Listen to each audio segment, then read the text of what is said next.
Hello guys, welcome back to our channel. మనం ఈరోజు మాట్లాడుకోబోయే topic వచ్చేసి FCRA బిల్.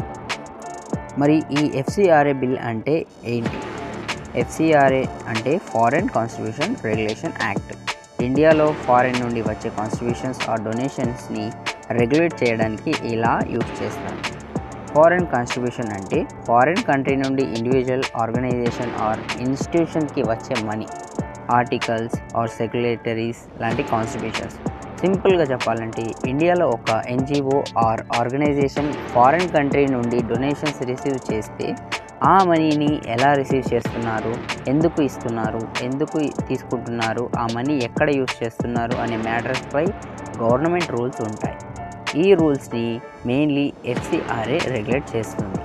మరి ఈ FCRA ఎందుకు ఇంపార్టెంట్ అంటే ఫారెన్ ఫండింగ్ అనేది పాజిటివ్ పర్పస్ కోసం యూస్ అవ్వచ్చు.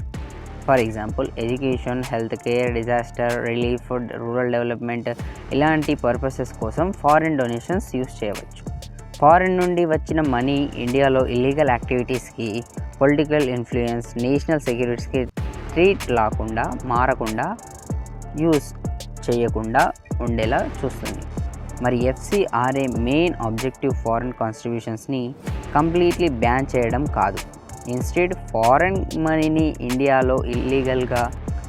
మరి ఈ FCRA బిల్ కాన్సెప్ట్ కొత్తదేమీ కాదు. ఇండియాలో ఫస్ట్ FCRA లా 1976లో ఇంట్రొడ్యూస్ అయ్యింది. తర్వాత ఫారెన్ కాంట్రిబ్యూషన్స్ని రెగ్యులేషన్ సిస్టమ్ని అప్డేట్ చేయడానికి FCRA 2010లో వచ్చింది.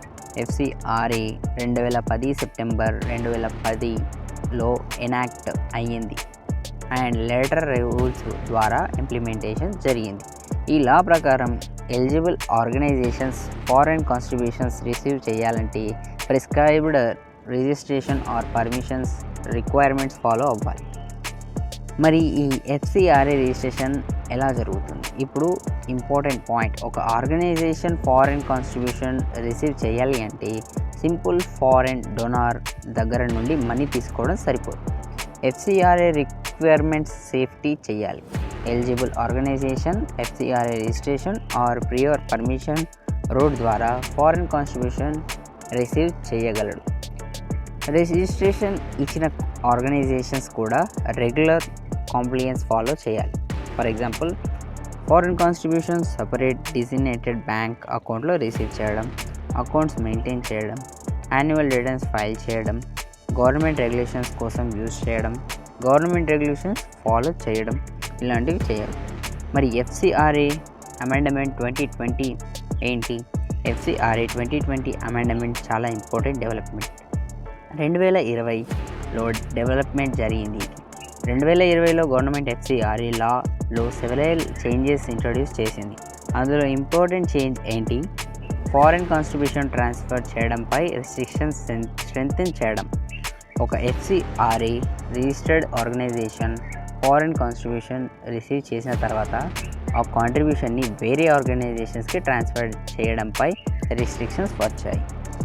అలాగే అడ్మినిస్ట్రేటివ్ ఎక్స్పెన్సెస్ పై కూడా రెస్ట్రిక్షన్స్ స్ట్రెంథెన్ అయ్యాయి. గవర్నమెంట్ ఆబ్జెక్టివ్ ఏంటి అంటే ఫారెన్ కాన్స్టిట్యూషన్ డైరెక్ట్గా అప్రూవ్డ్ పర్పస్ కోసమే యూజ్ అవ్వాలి. అనదర్ ఇంపార్టెంట్ చేంజ్ ఏంటంటే FCRA అకౌంట్ కోసం SBI న్యూఢిల్లీ మెయిన్ బ్రాంచ్లో డెసిగ్నేటెడ్ అక్వైర్మెంట్ ఇంట్రొడ్యూస్ చేశారు. Later banking arrangements and implementation procedures time two times update అయ్యాయి.